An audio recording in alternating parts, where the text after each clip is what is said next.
आज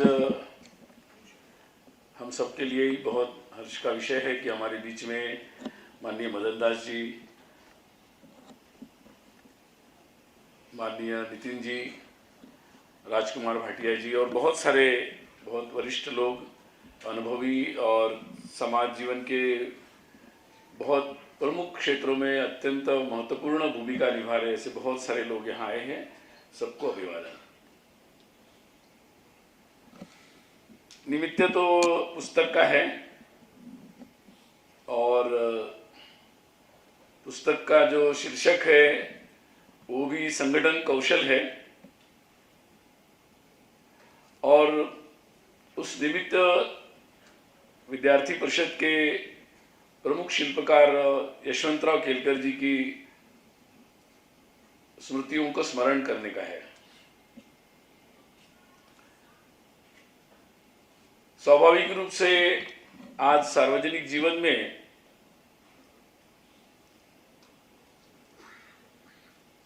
संघ की प्रेरणा से जो विद्यार्थी परिषद की स्थापना हुई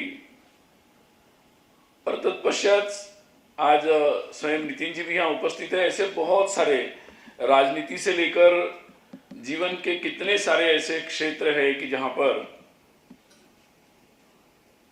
कार्यकर्ताओं ने अपने कर्तृत्व, अपने सद्गुण और एक भविष्य के बारे में जो एक उनके मन में आशा और आकांक्षा है उसको लेकर कुछ दम के साथ आगे बढ़ने का जो संकल्प है उसका एक बहुत व्यापक परिचय समाज के सामने आ रहा है। उसके कारण स्वाभाविक रूप से ही ऐसे कार्यकर्ता कहां बनते हैं, उनके ये स्वभाव कहां बनते हैं, कैसे बनते हैं, वो फैक्ट्री कौन सी है और कहां है, किसने शुरू की, कैसे शुरू हुई, कैसे चलती है, इसके बारे में भी बहुत सारी उत्सुकता समाज में केवल विचारशील लोगों के बीच में नहीं, सामान्य लोगों के बीच में भी है और इसका बार बार अनुभव भी आ रहा है। और इसलिए ये बात बिल्कुल उससे मैं भी बिल्कुल सहमत हूं कि संक्षिप्त में नहीं, ये बात बहुत विस्तार से समाज के सामने आना आवश्यक है। इसका भी एक महत्वपूर्ण कारण है। डॉक्टर हेडगेवार जी ने जब राष्ट्रीय स्वयंसेवक संघ स्थापित किया तो उन्होंने एक बात उसी दिन से बहुत स्पष्ट रखी कि ये समाज में संगठन हमें नहीं करना है, बनाना नहीं है एक संगठन, तो पूरे समाज को ही संगठित करना है। और इसलिए हमारा कोई ये ट्रेडमार्क नहीं है, कोई हमारा ट्रेड सीक्रेट नहीं है कि जिसको हमें अपने पास रखना है। इसको बहुत ही सुलभ शब्दों में समाज के हर वर्ग तक, समाज के हर घटक, हर स्तर तक हमें पहुंचाना है और बहुत जरूरी है। और अभी जैसे उल्लेख हो रहा था तो कुछ दिन से मैं एक विषय के बारे में थोड़ी चर्चा कर रहा था कि भाई पिछले दिनों राम मंदिर के भव्य राम मंदिर अयोध्या में हो, इसके लिए निधि समर्पण का कार्यक्रम हुआ। बहुत बड़ा अभियान था, हम जानते हैं। मेरे मन में उसी दिन से चल रहा था कि ये तो थोड़ा सा इसके बारे में कुछ और सोचना चाहिए, क्योंकि ये आजकल की भाषा में बहुत बड़ा ऑफलाइन फिजिकल ग्राउंड लेवल पर किया गया क्राउड फंडिंग है। आजकल कुछ लोग बड़े हैं, क्राउड फंडिंग हर चीज में बोलते रहते हैं। मैंने कहा कि ये तो बिल्कुल ग्राउंड लेवल पर बहुत ही कम समय में बहुत साइलेंटली किया हुआ दुनिया का सबसे बड़ा क्राउड फंडिंग है, सबसे बड़ा क्राउड फंडिंग है। और मैंने कुछ IIM डायरेक्टर से बात की, क्योंकि मैं बहुत दिन से पढ़ते रहता हूं और मैंने एक बार स्टैटिस्टिक भी देखा कि हमारी जो देश में मैनेजमेंट स्कूल्स है, IIM से लेकर सारे मैनेजमेंट स्कूल्स, वो अपनी केस स्टडीज के लिए हार्वर्ड और केनेडी जो लॉ मतलब मैनेजमेंट स्कूल्स है, उनसे कुछ करोड़ रुपयों का बजट है जो भारत से केवल इसी केस स्टडी के लिए खर्च होता है। करोड़ नहीं, करोड़ों रुपयों का बजट है केवल इसी के लिए जाता है। और मैंने कहानियां पढ़ी, केस स्टडी क्या होता है, ये कहानियां तो हम रोज हमारे संगठन जीवन में घटित होती है। तो मैंने उनसे कहा कि जरा इसके बारे में डिटेल्स लो। अभी तो बहुत सारे डिटेल्स उसके बनाए हैं कि ये ऑर्गेनाइजेशन की दृष्टि से क्या है, ये बैंकिंग की दृष्टि से इसका क्या फंडा है। तो मुझे लगता है कि ये बात बिल्कुल सही है। आज के समय में ये बात पर विचार करना और ये बात समाज के सब लोगों तक पहुंचना कि क्योंकि पूरा समाज ही संगठित होना है, सारा समाज संगठित होना है। हर एक को, हर गली मोहल्ले में, हर छोटे छोटे संगठन समूह, जितने भी समाज की सारी व्यवस्था है, उसको एक व्यवस्थित रूप से चलना है, स्वयं के बल पर चलना है, अपने आप चलना है और लंबे समय तक चलना है। किसी के खिलाफ नहीं चलना है, स्वयं को अच्छा करने के लिए चलना है, पॉजिटिव तरीके से चलना है। और इसलिए ये जो सूत्र जो हमको मिला, तो ये भाग्य देश के सब लोगों को मिलना चाहिए। जो एक सुंदर सा, हम जैसे कह रहे थे कि मतलब हम तो बहुत सामान्य लोग, लेकिन हम लोगों को भी अगर ऐसा सानिध्य मिलता है और ऐसा कुछ करने का अवसर मिलता है, तो हमें भी इतना परिवर्तन आ सकता है। और इसलिए हमारे संगठन की जो सबसे महत्वपूर्ण बात है, सबसे महत्वपूर्ण बात है कि सामान्य लोगों के असामान्यत्व पर हमारा बहुत ही पूरा का पूरा विश्वास है। हमारे ऊपर हमारा पूरा विश्वास है। मैं कुछ दिनों पूर्व एक अध्ययन कर रहा था, तो गांधी जी और डॉक्टर हेडगेवार जी का संवाद है। जब वो संघ के शिविर में आए थे और उसके बाद उनका संवाद हुआ, वो संवाद में उन्होंने पूछा कि आप इतना अच्छा संगठन कर रहे हो और ऐसा आप संगठन कर रहे हो, तो आपने ये संगठन कांग्रेस में क्यों नहीं शुरू किया, आपने ये काम कांग्रेस में क्यों नहीं शुरू किया? गांधी जी ने उनको प्रश्न पूछा है। तो डॉक्टर जी ने कहा कि किसी भी कार्य का, कोई भी कार्य अगर उसका उद्देश्य केवल राजनीतिक हो तो इससे देश नहीं बन सकता। और दूसरी बात उन्होंने कही उनको कि उस समय जो पद्धति चल रही थी कि नेता अलग थे और कार्यकर्ता अलग थे।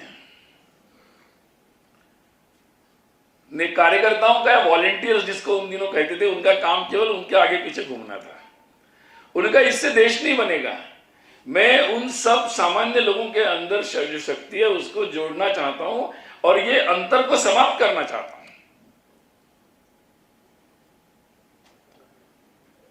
और इसलिए उन्होंने ये कार्य प्रारंभ किया।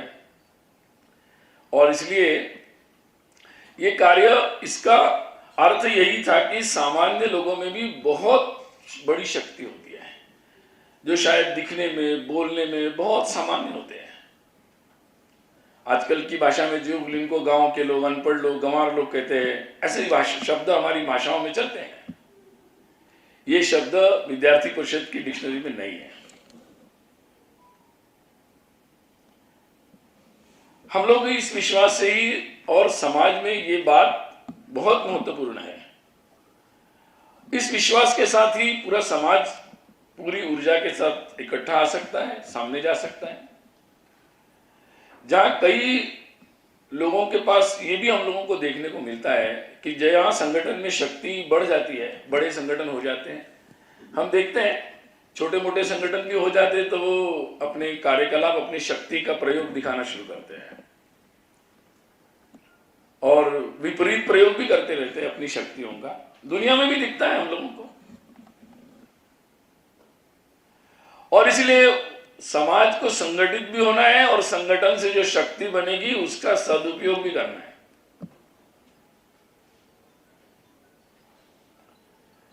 और इसलिए संगठन तो है ना, हमारे अभी अफगानिस्तान में भी बड़ा एक संगठन बना तालिबान, उसने, उसके पास भी पावर आई तो अपनी पावर दिखा रहे हैं। तो पावर तो दिखाने वाले बहुत लोग होते हैं, लेकिन अपनी शक्ति का उपयोग और इसीलिए विद्यार्थी परिषद में, संघ में जो संस्कार भी मिलता है, एक दूसरे को अपनी शक्ति का उपयोग, सदुपयोग करना है। मतलब जो शक्ति बनेगी उसकी दिशा किस दिशा में कैसी होगी, कहाँ जाएंगे, उसको कहाँ लेकर जाएंगे। तो इसके बारे में जो एक महत्वपूर्ण आग्रह यशवंतराव जी या विद्यार्थी परिषद के सब लोगों ने लगातार हर पीढ़ी के सामने ये रखा, क्योंकि जब 17-18 साल में, 20 साल में कोई भी नौजवान युवक युवती आते हैं तो उनके अंदर एक भरपूर ऊर्जा होती है। और सबसे पहले हम ये बात सीखते हैं कि भाई ये जहां कई लोग मानते हैं कि ये सारे लोग अगर इकट्ठा आएंगे तो बड़ा न्यूसेंस करेंगे,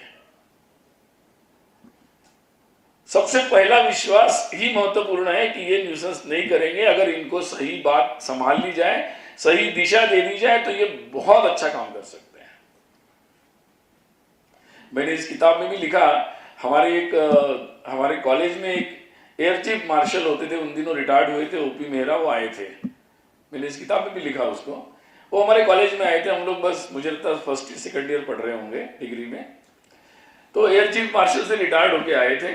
उन्होंने बात बताई कि देखिए ऐसा होता है कि जो एरोगेंस होता है, मतलब जिसको हिंदी में अकड़ बोल सकते हैं, या बिल्कुल मैं तो अपने तरीके से करूंगा, ये जो एरोगेंस होता है, तो वो एरोगेंस बहुत इंपॉर्टेंट है। उन्होंने कहा इसको डोंट टेक इट नेगेटिवली, इसको नकारात्मक रूप से मत लीजिए। अगर किसी में एरोगेंस है तो टेक इट पॉजिटिवली, क्योंकि वो दम आप कहीं से ला नहीं सकते, वो ओरिजिनल है, वो बहुत इंपॉर्टेंट है। और इसलिए उसको आप, उन्होंने कहा कि जिसके पास ये एरोगेंस होता है, तभी मेरे जो जवान होते हैं वो विमान लेके जाते हैं, उनको मैं बोलता हूं कि जाओ उधर जाके अपना विमान लेके जाओ और बम डाल के आओ। तो उसी एरोगेंस में वो लेके जाते हैं, उस हिम्मत से और करके आते काम। तो कोई अच्छा काम करने के लिए भी आप एरोगेंस का उपयोग कर सकते हैं, बट एरोगेंस जरूरी है। अगर आप उसने सही दिशा दे दी तो वो अच्छा काम करेगा, नहीं तो फिर नकारात्मक होगा, विध्वंसक बनेगा। मुझे लगता है कि सबसे बड़ा मैनेजमेंट अगर कोई चाहिए, इस एनर्जी का जो मैनेजमेंट है वो ही इंपॉर्टेंट है। अगर उस एनर्जी मैनेजमेंट हमारा ठीक हो गया, होता है ना, हम लोग साइंस में भी पढ़ते हैं ना, एटॉमिक एनर्जी का न्यूक्लियर पावर एनर्जी भी बन सकता है, विस्फोट भी हो सकता है, सेम इक्वली।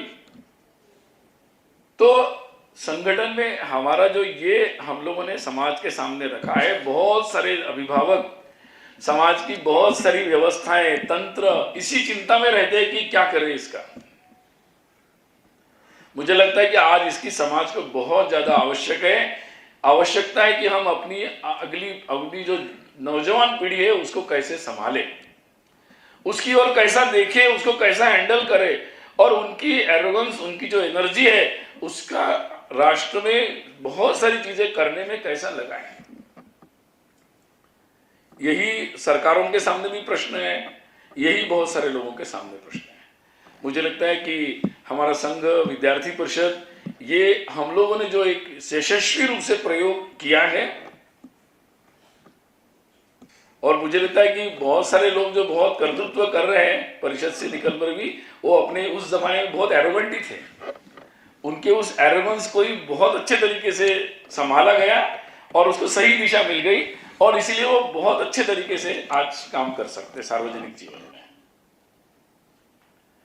तो ये इसको कैसे किया जाए, ये प्रश्न केवल हमारे संगठन का नहीं है कि हमारे कार्यकर्ताओं को हम संभाल ले, ये प्रश्न हर घर का है, समाज में हर व्यक्ति के सामने ये प्रश्न आ रहा है। और इसलिए हमारा जो ये, मैं तंत्र नहीं बोलूंगा, ये भाव जो हमारा है, जिस भाव से हम करते हैं, तंत्र तो बनाया जा सकता है लेकिन तंत्र चलाया नहीं जा सकता। तंत्र तो बनते रहते हैं, शासकीय तंत्र भी बनता है, लेकिन तंत्र चलाया नहीं जा सकता। तंत्र चलाने के लिए भाव चाहिए, जिसके बारे में नितिन जी भी उल्लेख कर रहे थे कि मशीनरी तो सरकारी भी होती है, लेकिन अगर भाव जुड़ जाए उसमें सही तरीके का, तो उससे भी काम अच्छा किया जा सकता है। ऐसा कुछ नहीं कि कोई तंत्र खराब है। तो ये जो कई धारणाएं समाज में है कि ये तंत्र अच्छा है, ये खराब है, वो ठीक है, वो खराब है, नहीं, उसको सही भाव से हैंडल नहीं किया जा रहा है, उसके कारण समस्या आ रही है। संगठन में भी है, समाज में बहुत सारे संगठन बनते, राजनीतिक दल बनते, बहुत सारी चीजें होती है। उसका भी अगर अध्ययन करेंगे तो ध्यान में आता है, जहां केवल तंत्र से अपने आदेश से दुनिया चलाई जाती है, वहां समस्याएं आती है और आनी ही है समस्या।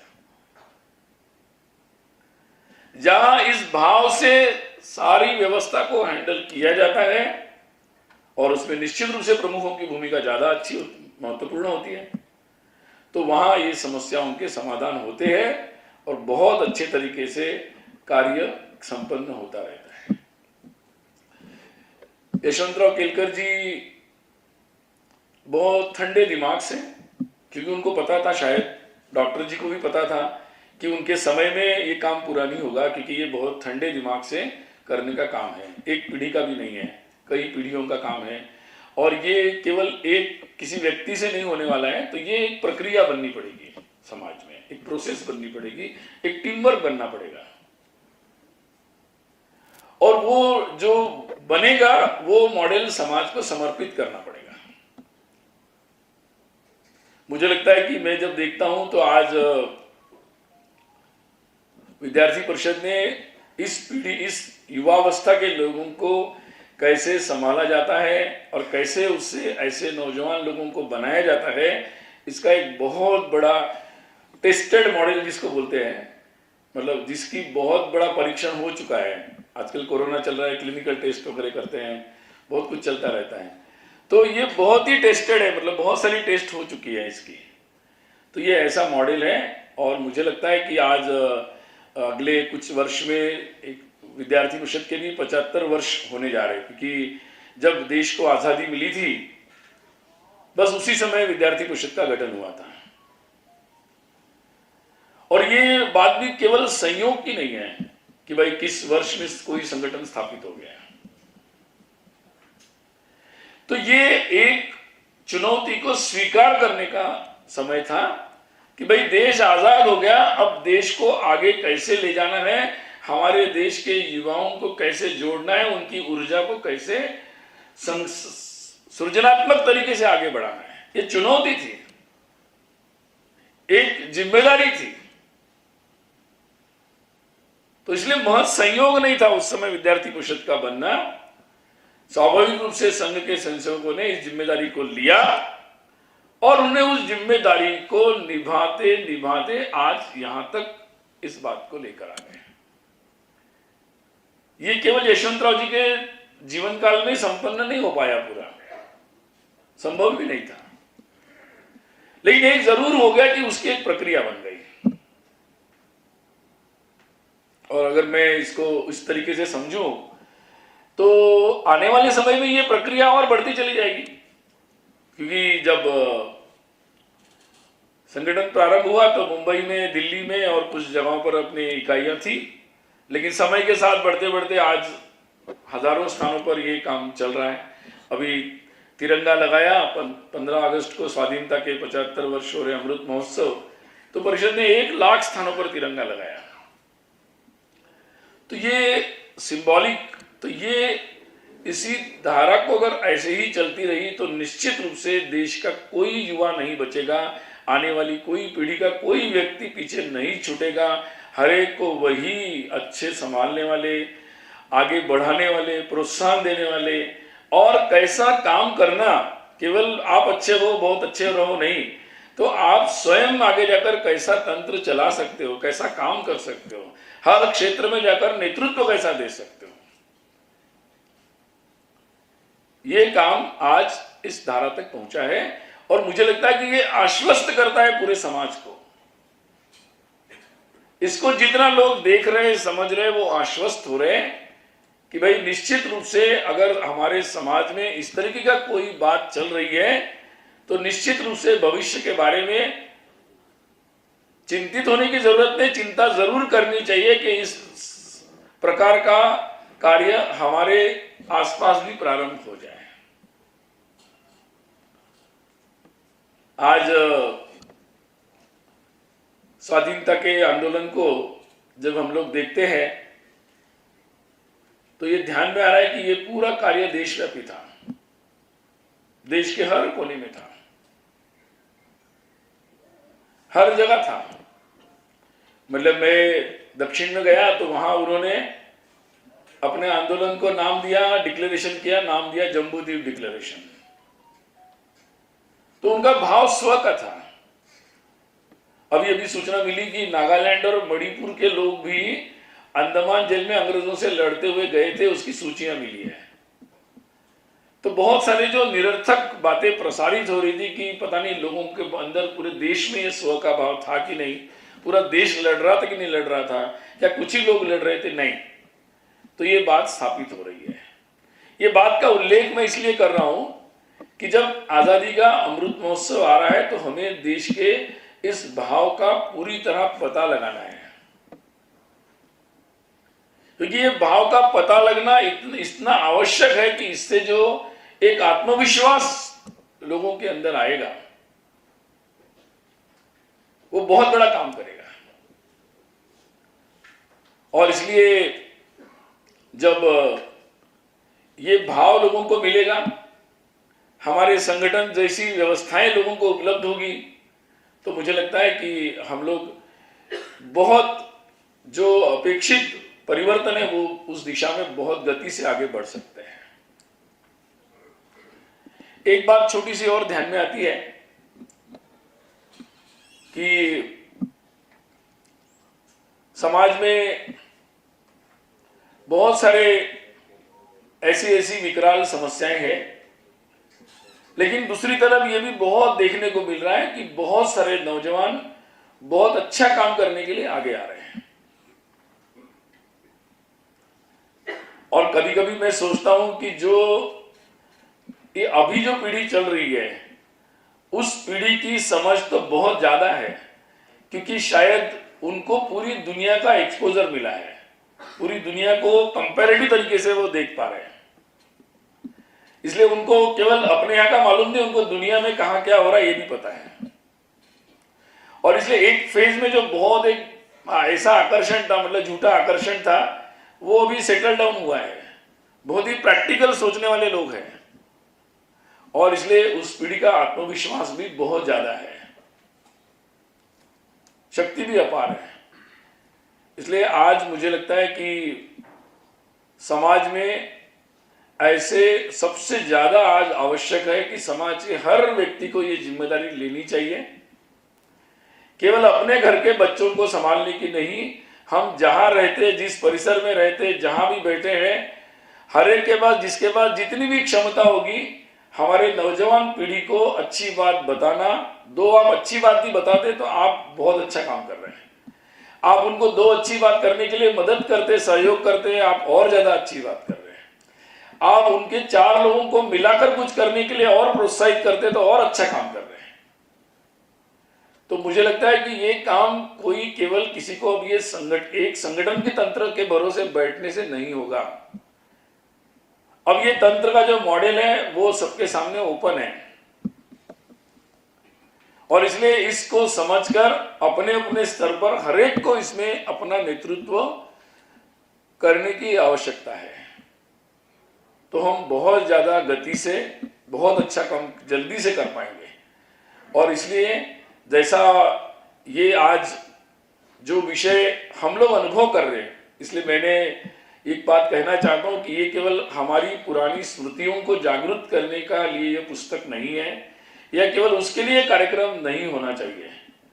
तो उनके आधार पर हम समाज में जाकर, समाज में आने वाले समय में इसको और कैसे इस तरीके से हम हर जगह हर कोने पर ऐसे संभालने वाले लोग कैसे खड़े हो सकते हैं।